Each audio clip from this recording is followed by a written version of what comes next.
Song ఏనండి, మీరంతా ఒక ఐడియా వస్తుంది. ఏం తమ్ముడు రెడీగా ఉన్న సాంగ్ అయ్యి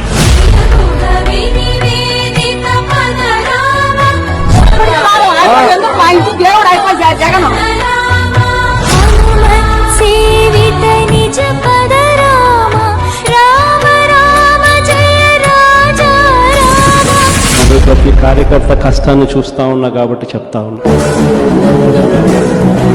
రేపు పొద్దున ఇలా ఉండదు. రేపు పొద్దున జరిగే ప్రతి విషయంలోనూ వైఎస్ఆర్సీపీకి కార్యకర్తే నెంబర్ 1గా ఉంటాడని మాత్రం ఖచ్చితంగా చెప్తాను.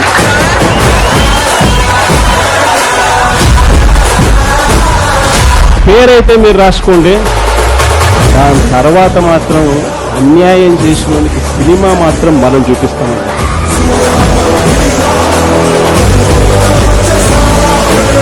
ఏమి చేయబోతున్నారు సార్ జగన్మోహన్ రెడ్డి గారు? రేపు 29 కొట్టేస్తాం మళ్ళీ, ఏం పర్లా.